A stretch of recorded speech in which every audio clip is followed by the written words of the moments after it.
하나님의 말씀은 요한계시록 3장입니다.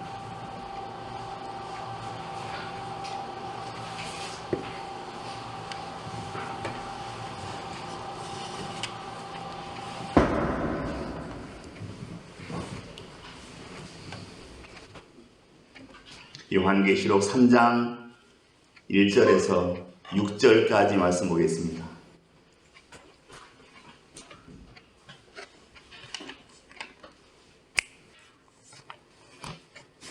요한계시록 3장 1절에서 6절까지입니다. 한 절씩 교독합니다. 사대 교회의 사자에게 편지하라. 하나님의 7 영과 7 별을 가지신 이가 이르시되 내가 내 행위를 아노니 내가 살았다 하는 이름은 가졌으나 죽은 자로다.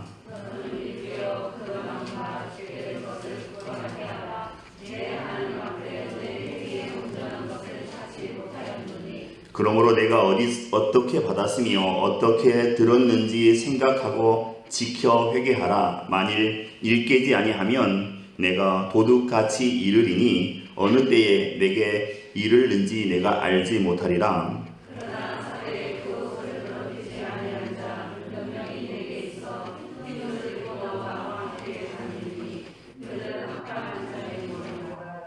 이기는 자는 이와 같이 흰 옷을 입을 것이요 내가 그 이름을 생명책에서 결코 지우지 아니하고 그 이름을 내 아버지 앞과 그의 천사들 앞에서 시인하리라.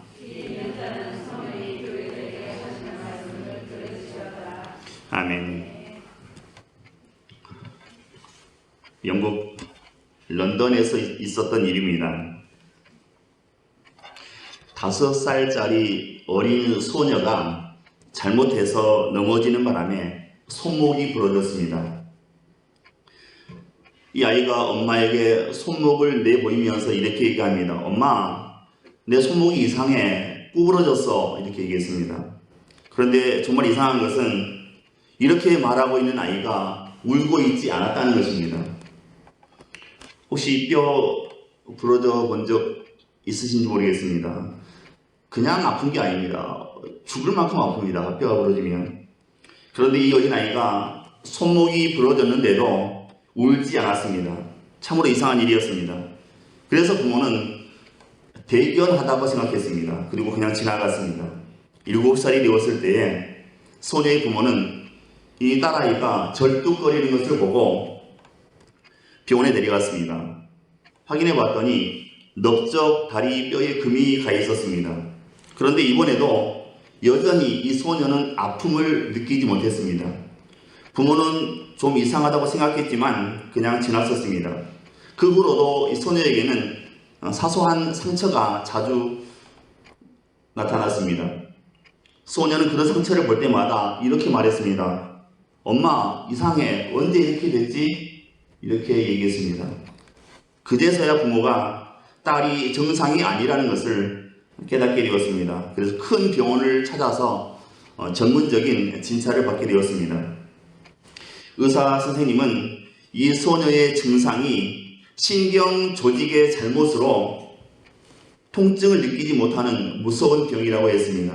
병명은 갱글리 뉴로파디라고 하는 희귀한 병이었습니다. 치료하기가 힘들다, 그렇게 의사가 얘기했습니다. 여러분 어떻게 생각하십니까? 아픈데 아픔을 느끼지 않는다면 고통이 없으니까 좋겠다, 그렇게 생각하십니까? 생각해보면 이보다 무섭고 위험한 일이 없습니다. 아플 때는 아픔을 느껴야 됩니다. 아픈데도 아픔이 느껴지지 않는다면 병 들었는데도 병 든 줄도 모를 것이고 상처가 나도 상처 난 줄을 모릅니다. 참으로 위험하기 짝이 없는 일입니다. 결국에 죽어가면서도 내가 죽는다는 걸 모른다는 것입니다.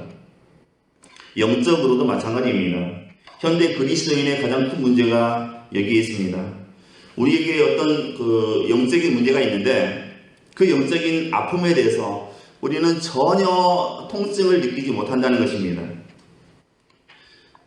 영적으로 아무 고민도 없고 문제도 없다면 우리는 영적인 나태로 이어질 수밖에 없다는 것입니다. 그렇게 되면 우리 영혼이 죽어가고, 아니 이미 죽었는데도 모르고 지나쳐 갈 수도 있습니다.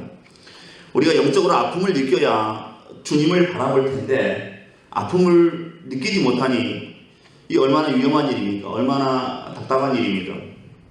그래서 평안하고 안전한 것이 마냥 좋은 것은 아닙니다. 평안하고 안전하고 아무 일 없는 게 마냥 좋은 것은 아닙니다. 마지막 날에 주님이 오시는 그날에도 이렇다고 성경 기록되어 있습니다. 데살로니가전서 5장 3절입니다. 평안하다 안전하다 할 그때에 여인의 해산의 고통과 같이 멸망이 호련히 임할 것이다. 이렇게 성경은 기록하고 있습니다. 오늘 본문의 말씀은 소아시아 7교회 중에 4대 교회에 관한 말씀입니다. 본문에 보면 4대 교회는 두 가지 서로 다른 모습으로 나타나고 있습니다. 교인들이 생각하는 4대 교회 교인들이 생각하는 자기 교회의 모습이 있고 예수님께서 바라보시는 4대 교회의 모습이 있다는 것입니다. 1절에 보면 주님께서 이렇게 말씀하십니다. 내가 내 행위를 아노니 네가 살았다 하는 이름은 가졌으나 죽은 자로다. 이렇게 말씀하십니다. 살았다 하는 이름은 갖고 있다고 말씀하십니다. 누가 보아도 살아있는 것으로 보여졌습니다. 4대 교인들 스스로도 살아있다고 생각했고 다른 사람들도 4대 교인들은 살아있다 이렇게 생각했습니다. 그런데 주님이 보실 때에는 4대 교인들은 다 죽었다 그렇게 평가하신다는 것입니다. 주님이 보실 때 죽었다고 한다면 실상 죽은 거죠. 정말 죽은 것입니다. 겉으로는 살아있다고 되어 있으나 그 속에 진실한 내용에 있어서는 죽은 것이라는 말씀입니다. 교회는 영적인 단체입니다. 교회의 생명력은 눈에 보이는 데 있지 않습니다. 눈에 보이지 않는 영적인 데 있습니다. 그것은 주님과의 은밀하고 또 살아있는 교제요. 또 구원받는 숫자가 이 안에 있어야 합니다. 그런데 4대 교회에는 이런 것이 없었습니다. 그 교회에 실제로 주님이 임재해 계시지 않았습니다. 한마디로 4대 교회는 사람들끼리 모인 사람들만의 교회였습니다. 교회가 인간들만의 집단이 될 때 아무리 크고 화려해도 그것은 이미 죽은 교회인 것입니다. 더 심각한 것은 우리 한 사람 한 사람의 모습입니다. 누가 보아도 나는 살아있는 그리스도인입니다. 예배에 출석 잘하고 봉사 잘합니다. 헌금 물론 잘합니다. 경건한 모습 잘 나타내고 있습니다. 그런데 문제는 그 안에 생명력이 있냐 하는 것입니다. 내 안에 예수의 생명이 없으면 그건 아무 의미가 없는 겁니다. 여기서 우리가 한 가지 생각해야 할 것이 있습니다. 이 4대 교회가 왜 죽은 교회가 되었는가 하는 그 이유입니다. 4대는 역사적으로 볼 때 어려움이 없었던 도시였습니다. 전혀 어려움이 없던 도시였습니다. 당시 대부분의 다른 도시들이 우상 숭배로 극한 어려움을 겪고 있었지만 4대에는 우상 숭배로 인한 특별한 어려움이 없었습니다. 다른 지역처럼 유대인들이 기독교인을 괴롭히지도 않았습니다. 교회 내에 이단이나 반대 운동 이런 것들이 없었습니다. 환난도 없고 시험도 없고 핍박도 없었던 그야말로 평안하고 형통했던 교회가 4대 교회였습니다. 그러나 이것이 4대 교회를 죽게 만든 요인이 되었다는 것입니다. 서두에서 말씀드렸듯이 아픔을 느끼지 못하는 것이 정말 위험한 것입니다. 아픔이 있다면 우리는 그래서 감사해야 됩니다. 그 아픔을 통해서 우리가 다시 주님을 붙들 수 있기 때문입니다. 그 아픔을 딛고 일어설 수 있기 때문입니다.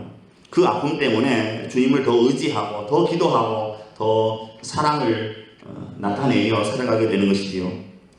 주님께서 오늘 본문에 활발하게 활동하고 있는 4대 교회를 향해서 죽은 교회라고 말씀하신 것은 주님이 이 4대 교회 안에서 마땅히 보셔야 할 것을 보시지 못하셨기 때문입니다. 그것이 4대 교회를 죽게 만들었습니다. 그럼 무엇인가? 그것이 무엇인가? 해답은 3절에 있습니다. 4대 교회의 문제는 처음에 이 4대 교회가 듣고 받은 것이 있었는데 그것을 잘 지키지 못하고 놓쳤다는 것입니다.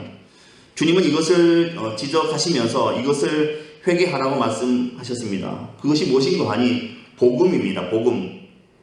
4대 교회는 복음을 들었습니다. 그리고 그 복음을 통해서 예수님 안으로 들어왔습니다.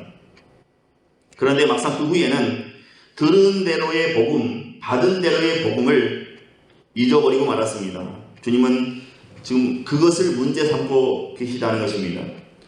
복음은 예수 처음 믿을 때만 필요한 게 아닙니다. 복음은 우리 신앙의 시작이자 마지막입니다. 우리 신앙의 내용이고 또 기초이고 기둥이 되는 것입니다. 그렇다면 복음이 무엇인가? 정말 짧게 단답형으로 한마디로 요약하자면 이런 겁니다. 복음이라고 하는 것은 이 십자가에 달리신 예수님이 나의 왕이시다. 이게 복음입니다. 십자가에 달리신 예수님이 나의 왕이시다. 이게 가장 간결하게 표현한 복음에 대한 설명이 되겠습니다. 그래서 복음은 무엇보다도 우리 자신이 주인 되어 살아가는 그런 삶을 내려놓고 예수님의 다스림을 받고 또 예수님의 은혜 아래서 순종하며 살아가는 하나님의 백성이 될 것을 우리에게 요구하는 것입니다. 복음을 기억하고 또 지킨다는 것은 모든 것이 하나님께서 예수님을 통해서 주신 은혜임을 인정하고 또 그 은혜 아래에서 살아가는 것을 말하는 것입니다. 일을 하든 무엇을 하든 이 범위를 벗어나면 안 되는 것입니다. 그렇지 않으면 하나님 보시기에 그 행위는 온전치 못한 것이고 그런 성도와 또 그런 교회는 아무리 활발하게 움직이고 있어도 이미 죽어가고 있는 그런 상태의 교회이다 하는 것입니다. 사대 교회는 이미 상당히 그런 상태가 진행되어 있었습니다. 그러나 여전히 소망은 남아 있었습니다. 예수님께서 그런 사대 교회를 버리지 않으시고 편지를 써서 회개하라고 말씀하셨기 때문입니다. 우리 귀에 주님의 음성이 들려오는 한 우리에게 소망은 있습니다. 그것이 회개든 질책이든 우리 귀에 주님의 음성이 들려오면 아직은 우리에게 희망이 있고 또 가능성이 있는 것입니다. 아예 가능성이 없다면 주님께서 아무 말씀도 하지 않으실 겁니다. 근데 그나마 우리에게 가능성이 있으니까 소망이 있고 희망이 있으니까 질책이라도 하시는 거고 또 회개하라고 이렇게 말씀하시는 것입니다. 우리가 생각하기에 아무리 심각한 상태라 할지라도 또 사람이 무엇이라 말할지라도 우리는 다시 복음으로 돌아갈 수 있습니다. 또 복음으로 돌아가야만 되겠지요. 다시 예수님의 다스림에 순종하며 은혜의 의지에서 살아가면 되는 것입니다. 그렇게 되면 과거의 일에 대해서는 주님께서 더 이상 문제 삼지 않으실 것입니다. 알버트 슈바이처라고 하는 분이 계신데 이분이 현대 그리스도인에 대해서 이렇게 설명해 놓았습니다. 아프리카에는 물이 없는 강이 많다. 모래 언덕 사이로 겨우 명맥을 유지하며 흘러가는 강물을 보면 강이라는 이름을 붙이기도 민망할 만큼 초라하고 비참하다. 오늘날 그리스도인들도 물 없는 강처럼 억지로 흘러가는 신앙생활, 메마른 정신, 형식과 전통만 겨우 유지하는 교회와 또 그런 교인들을 보게 된다. 이렇게 글을 써놨습니다. 정말 좋은 지적이라고 생각합니다. 잠든 교회가 많고 또 잠들어 있는 교인들이 많이 있습니다. 그래서 오늘 보면 2절에 말씀하시는 겁니다. 이렇게 우리에게 각성시켜 주십니다. 2절입니다. 너는 일깨어 그 남은 바 죽게 된 것을 굳건하게 하라. 내 앞에서 내 행위에 온전한 것을 찾지 못하였노니 이렇게 기록하고 있습니다. 온전한 것을 찾지 못했다는 것은 속이 비어있다는 뜻입니다. 원래는 언어생계에는 비어있는 조개 껍질이라는 말입니다. 살펴보니까 믿음이나 있는 줄 알았더니 헌신이나 있는 줄 알았더니 텅텅 빈 조개 껍질 같더라 그런 얘기입니다. 주님이 우리 보실 때 막 엄청 거룩하게 하고 다니는데 엄청 경건하게 하고 다니는데 성경을 참 거룩하게 끼고 다니는데 주님이 들여다보면 빈 조개 껍데기 같은 그런 교인들이 있다 하는 것입니다. 사대 교회는 일찍이 신앙생활을 상당히 좋게 시작했던 것 같습니다.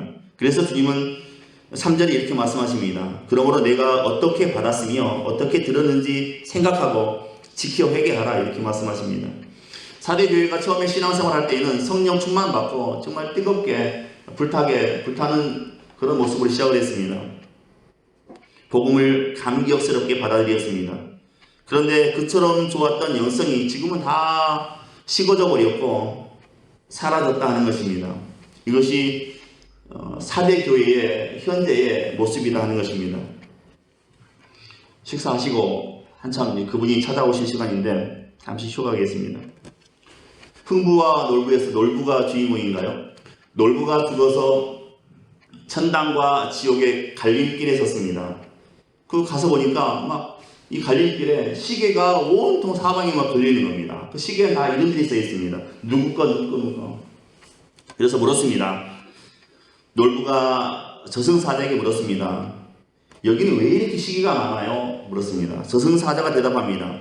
저 시계들은 사람들이 나쁜 일을 하면 할수록 빨리 돌아간다. 빨라지는 시계이다. 이렇게 얘기했습니다. 이 저승사자의 말을 듣고 놀부가 자기 시계를 찾아봤습니다. 내 이름이 적혀있는 시계가 어디 있나 둘러봤습니다. 찾지 못했습니다. 그래서 물었습니다. 제 시계는 없는 걸 보니까 저는 죄 지은 게 없나 보네요. 저는 나쁜 짓을 하지 않았나 보네요. 그렇게 놀부가 얘기했습니다. 그때 저승사자가 이렇게 얘기했다고 합니다. 야, 네 시계는 너무 빨리 돌아서 옥황상제님께서 지금 선풍기로 쓰고 있다. 그렇게 얘기했다고 합니다. 네 시계는 선풍기야, 선풍기. 그렇게 얘기했다고 합니다. 하나 더 할까요? 시골 학교에 그 젊은 그 여선생님이 부임하셨습니다. 퇴근 시간이 됐는데 마치 교장 선생님하고 같은 방향이죠. 그래서 교장 선생님이 그 젊은 여선생님을 차에 태우고 이제 같이 동행했습니다. 근데 뻘쭘하지 않습니까? 아무 얘기도 없이 가는데 교장 선생님이 너무 뻘쭘해서 그 선생님께 물었습니다. 여선생님께 맞인가? 여기는 집안에서 뭐 큰딸인가? 뭐 이런 얘기죠. 아니면 첫째인가? 그런 얘기죠. 맞인가? 그랬더니 이 여선생님이 대답을 못했습니다. 무슨 놈이지? 대답 못했습니다. 또 뻘쭘하니까 한참 가다가 또 교장 선생님이 물었습니다. 여선생님을 향해서 맞인가? 그러니까 선생님이 이번에는 대답해야 될 것 같아요. 이번까지 대답 안 하면 너무 결례가 될 것 같아서 대답해야지 하고 대답을 했습니다. 이렇게 대답했다고 합니다. 교장 선생님이 맞인가? 그랬더니 선생님이 바로 Z 그랬다는 맞인가? Z 그랬다. 전혀 엉뚱한 대답을 했다고 합니다. 그 역사 이래로 시대가 아무리 어두워도 여전히 남아있는 그 경건한 성도들은 어느 때에나 존재하고 있습니다. 엘리야 시대에는 7,000명이나 되는 경건한 성도들이 이스라엘 곳곳에 남아 있었습니다. 오늘 예수님께서도 주님과 함께 동행하는 경건한 남아있는 사람들이 있음을 상기시켜주고 있습니다. 4절 보시기 바랍니다. 그러나 사대에 그 옷을 더럽히지 아니한 자 몇 명이 내게 있어 흰 옷을 입고 나와 함께 다니리니 그들은 합당한 자인 연고라 이렇게 말씀하십니다. 여기서 나와 함께 다닌다라는 표현은 당시 그 페르시아 제국의 반습에서 유래된 표현입니다. 왕이 가장 신이 많은 측근 신하들을 데리고 그 궁전 정원을 거니는 특권이 있었습니다. 이것을 이런 비유를 써서 나와 함께 다닌다 그렇게 오늘 본문에도 기록하고 있습니다. 오늘 우리 주님께서 원하시는 우리의 신앙생활은 아주 단순합니다. 하나님과 동행하며 또 살아있는 간증을 하며 살아가라는 것입니다. 본문 4절의 뜻은 심플하지만 힘이 있다고 보여줍니다. 세상 사람들과 섞여 살지 말고 그 대신 하나님과 동행하면서 생생하게 간증이 있는 삶을 사는 것, 이것이 하나님께 합당한 신앙생활이라는 것입니다. 이것이 죽음을 경험하지 않고 승천했던 사람 에녹이 했던 신앙생활이었습니다. 주님은 사대 교회에 몇 사람을 넣고 지금 기대를 갖고 계십니다. 몇 사람은 때묻지 않았다고 그러셨거든요. 사대 교회에는 자기 옷을 더럽히지 아니한 몇 사람이 있었습니다. 주님은 이 사람들을 주목하셨습니다. 옷을 더럽히지 않았다는 말은 성적인 타락에 빠지지 않았다 하는 얘기입니다. 성적 범죄에서 자기를 지킨 사람들, 사대 교회에 이런 사람 몇이 있었다는 것입니다. 이것이 사대 교회의 항체가 되었습니다. 그리고 사대 교회의 자존심이었고 또 사대 교회의 희망이 되었습니다. 이 사대 교회의 몇 사람이 선한 싸움을 싸워 이기는 일에 주역이 되었습니다. 이 사람들이 중심이 되어서 사대 교회를 아마 다시 거듭나게 만들었을 거라 그렇게 볼 수 있습니다. 사대 교회의 거룩을 회복하는 길에 이 몇 사람이 앞장섰을 것입니다. 그리고 사대 교회로 하여금 진정한 회개의 길로 들어서게 하는 것도 바로 이 사람들이 앞장서서 감당했을 것입니다. 사대교회가 영적 싸움에서 이기도록 하는 일에도 이 사람들이 생명 걸고 앞장섰을 것입니다. 기독교 역사를 돌아보면 하나님은 다수를 기뻐하지 않으셨습니다. 많은 사람들, 다수를 기뻐하지 않으셨습니다. 하나님은 항상 소수 몇 사람에 주목하셨습니다. 소돔과 고모라를 위해서는 의인 10사람을 찾으셨습니다. 이사야 선지자가 환상 가운데 신약교회 또 신약시대의 모습을 환상 가운데 보았습니다. 거기에 보면 가장 약한 자 몇 사람, 가장 작은 자 몇 사람이 나중에는 천을 이루고 강국을 이루는 놀라운 기적의 현장이 바로 신약교회라고 환상을 보았습니다. 이사야 60장 22절입니다. 그 작은 자가 1000명을 이루겠고 그 약한 자가 강국을 이룰 것이라. 때가 되면 나 여호와가 속히 이루리라. 이렇게 말씀하셨습니다. 하나님이 주목하시는 몇 사람이 있다 하는 것입니다. 예수님도 마찬가지입니다. 예수님께서 3년 6개월의 공생애를 하시면서 그의 눈에 들어온 사람이 있었습니다. 12사람입니다. 12사도입니다. 그렇게 수천 명이 날이면 날마다 도시락 싸가지고 따라다님에도 불구하고 예수님께서 주목하셨던 사람은 3년 지나서 남겨놓고 간 사람은 12사도 12명이었습니다.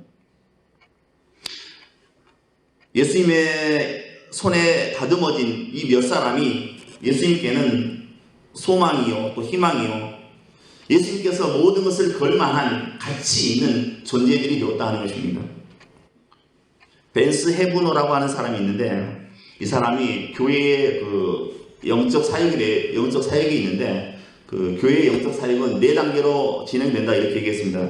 맨 먼저는 딱 한 사람이 활동하는 단계, 다음은 하나의 운동이 작용하는 단계, 그 다음은 하나의 기계가 돌아가는 단계, 마지막 하나는 기념비가 서 있는 단계다 이렇게 얘기했습니다. 무슨 얘기인가 하니 은혜가 막 넘쳐나고 막 성령 충만하고 이럴 때는 그 중심에 딱 한 사람이 있다고 하는 겁니다. 딱 한 사람밖에 없습니다. 카리스마적인 지도자, 설교자, 목회자 그 한 사람이 있습니다. 이 한 분 때문에 교회가 막 들썩들썩 하는 겁니다. 그 한 사람을 통해서 교회가 막 돌아가는 겁니다. 부흥하고 많은 사람이 은혜 받습니다. 그런데 그 사람이 사라지고 나면 이제 그분의 정신을 이어받자 그런 운동이 이제 그 다음에 이어진다고 하는 겁니다. 그리고 이 운동이 다시 교회를 하나로 이제 연합시키는 것입니다. 근데 이게 오래 가냐? 그렇지 않습니다. 시간이 지나고 나면 세 번째 단계 기계 돌아가듯이 예배 때 되면 나오고 헌금하라면 헌금하고 전혀 이렇게 의욕도 없고 충만한 것도 없습니다. 그럼 마지막 4번째 단계 가면 이제 오늘 본문의 이름처럼 살았으나 죽은 것 같은 그런 신앙의 모습이 되고 마는 것입니다. 기념비만 남게 되는 것입니다. 껍데기만 남게 되는 것입니다. 혼은 다 떠나가고 육신만 남아있는 그런 신앙 생활이 되게 되는 것입니다. 그래서 우리가 죽은 신앙, 또 잠든 신앙, 껍데기 신앙, 무기력한 신앙이 되지 않기 위해서 우리가 어떻게 해야 되겠는가? 잠자지 말까요? 첫째는 주님의 가르침을 어떻게 받았고 어떻게 들었는지 되새겨야 합니다. 일종의 기억 투쟁이라고 합니다. 기억 투쟁, 잊지 않기 위해서 반복적으로 의식적으로 막 기억해내는 겁니다. 신앙생활은 하나님의 은혜를 경험하고 난 후에 일상의 분주함 때문에 혹은 현실에서 겪는 괴로움 때문에 과거의 은혜의 기억을 잃어버리는 데 대한 일종의 저항입니다. 잊지 말아야지 계속 깨우치고 반복해서 외우는 것입니다. 그래서 구약시대에 보면 구약시대 선지자들은 출애굽, 구약에서 제일 중요한 게 출애굽 아니겠습니까? 출애굽을 잊지 않도록 하기 위해서 많은 선지자들이 그 이스라엘 백성들이 이렇게 선포했습니다. 출애굽 20장 2절의 말씀입니다. 나는 너를 애굽 땅 종 되었던 집에서 인도하여 낸 내 하나님 여호와라. 이걸 이제 선지자들이 계속 시대마다 백성들에게 선포했습니다. 나는 너를 애굽 땅 종 되었던 집에서 인도해낸 너의 하나님 여호와라. 계속 반복적으로 이스라엘 백성들이 까먹을만 하면 다시 선포하고 또 이스라엘에서 잊어버릴만 하면 다시 이 메시지를 선포했습니다. 기억투쟁이라고 합니다. 사람은 자꾸 잊어버리거든요. 돌아서 한번 까먹으니까. 자꾸 반복해서 상기시켜주는 겁니다. 기억투쟁이라고 합니다. 이것이 우리에게 있어야 된다는 것입니다. 두 번째는 우리가 십자가의 길을 나의 인생의 길로 삼았으면 이익이 되든 손해가 되든 따지지 말고 끝끝내 그 길을 걸어가야 한다는 것입니다. 그래야 우리 영혼에 근육이 생기는 것입니다. 프리모터하지 않고 우리 영혼에 근육이 생기게 되는 것입니다. 울면서라도 씨를 뿌려야 거둘 수 있게 되는 것입니다. 세 번째는 회개해야 합니다. 회개라고 하는 것은 후회하는 게 아닙니다. 나 회개했어 그러면 내가 지난 날을 후회했다는 게 아닙니다. 회개는 삶의 변화입니다. 나 중심으로부터 하나님 중심으로의 변화입니다. 우리가 그리스도인이라는 그 이름만으로 만족해서는 안 되는 것입니다. 우리 마음이 주님의 마음과 깊이 하나로 일치가 되어야 하는 것입니다. 이것을 우리가 목적으로 살아가야 합니다. 에베소서 5장 14절의 말씀입니다. 그러므로 이르시기를 잠자는 자여 깨어서 죽은 자들 가운데서 일어나라. 그리스도께서 너에게 비추이시리라 하셨느니라. 이렇게 말씀하고 있습니다. 말씀 정리하겠습니다. 우리가 4대 교회의 교인처럼 되지 않기 위해서 생명력 넘치는 신앙생활을 위해서 우리가 꼭 두 가지를 해야 됩니다. 죄송합니다. 영어를 써서 죄송합니다. Remember, 기억해야 됩니다. 하나님께서 내게 주신 말씀, 그동안 내게 베풀어 주신 은혜를 기억하는 겁니다. Remember, 기억하는 게 첫째입니다. 두 번째는 본문에 나오는 표현대로 회개하라, repent, 회개하라입니다. 그래서 우리가 죽은 신앙이 되지 않고 정말 막 살아서 펄쩍펄쩍 뛰는 신앙이 되기 위해서는 기억투쟁이라고 기억하고 회개하는 우리의 잘잘못을 하나님께 내어놓는 이 기억과 또 회개가 우리 안에 있다면 우리는 4대 교회 교인처럼 되지 않고 언제나 개구리처럼 살아서 펄쩍펄쩍 뛰는 그런 믿음의 삶을 우리도 살아갈 수 있게 된다는 것입니다. 이런 은혜가 있어지기를 주님 이름으로 축원드립니다. 기도합니다. 은혜로우신 하나님, 이 시간 우리에게 믿음을 더해 주옵소서. 우리 일생을 살아가면서 주님 한 분 붙잡게 하시고 세상의 그 어떤 것에도 우리의 눈길을 주지 않도록 우리의 믿음을 축복해 주옵소서. 하나님이 내게 베푸신 말씀과 은혜를 늘 기억하며 살게 하시고 또 우리의 모든 삶의 부족함을 회개하며 살아가게 하옵소서. 그래서 우리의 신앙이 죽은 신앙이 아니라 늘 생명력 넘치는 신앙이 될 수 있도록 끝까지 도우시고 축복하옵소서. 믿고 감사하오며 예수 그리스도 이름으로 기도하옵나이다. 아멘.